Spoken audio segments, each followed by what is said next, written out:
filosofi dunia tidak peduli dengan kita. Kalimat itu terdengar dingin, tapi disitulah letak kebenarannya. Alam semesta bekerja dengan hukum-hukum yang tak bisa diganggu atau kita ubah. Matahari terbit dan tenggelam tanpa pernah memikirkan apakah manusia masih hidup atau sudah punah. Gunung meletus tanpa menimbang siapa yang akan kehilangan rumah. Bintang meledak tanpa memedulikan apakah di salah satu planet kecil ada makhluk yang sedang berdoa. Penderitaan kita tidak pernah menjadi hitungan alam. Runtuhnya sebuah kota bagi semesta itu bukan tragedi, hanya konsekuensi dari hukum yang terus berjalan. Ambisi manusia, bahkan doa yang paling tulus sekalipun, tidak otomatis mengubah arah waktu atau hukum gravitasi. Jika ingin bertahan, manusia harus belajar tunduk pada kenyataan, bukan dengan menunggu dunia berbelas kasih, tetapi beradaptasi terhadap kerasnya hukum yang tak mengenal ampun.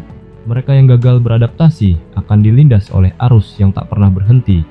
Kesadaran ini menghancurkan ilusi bahwa kita penting secara mutlak.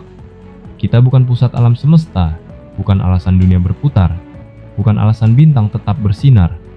Yang ada hanyalah arti yang kita ciptakan sendiri dari kehidupan yang singkat ini.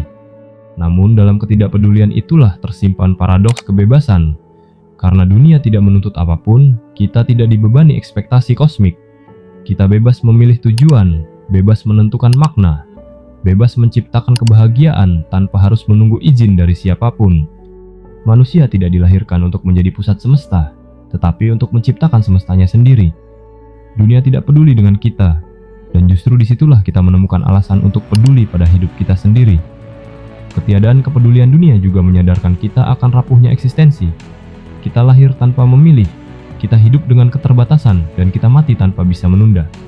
Bagi semesta, satu nyawa manusia hanyalah titik kecil dalam hamparan waktu yang tak terbatas.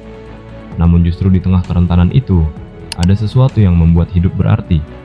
Kesadaran bahwa kita bisa memilih, bisa menolak, bisa melawan, atau bisa menerima. Kesadaran inilah yang menjadikan manusia berbeda dari sekadar batu, pohon, atau bintang. Jika dunia tidak peduli, maka hanya manusialah yang bisa menciptakan peduli. Dari situlah lahir kasih sayang, solidaritas, seni, dan pengetahuan. Segala sesuatu yang manusia ciptakan, dari puisi sederhana hingga peradaban megah, adalah upaya untuk menegaskan keberadaan kita di hadapan semesta yang diam. Maka jangan berharap dunia berubah karena kita menginginkannya. Sebaliknya, kita yang harus berubah agar mampu hidup di dalamnya. Kebebasan sejati bukan melawan hukum alam, melainkan menemukan makna di tengah ketidakpeduliannya. Pada akhirnya, mungkin itulah yang membuat manusia istimewa. Di dunia yang tidak peduli dengan kita tetap bisa memilih untuk peduli, mencintai, dan memberi arti.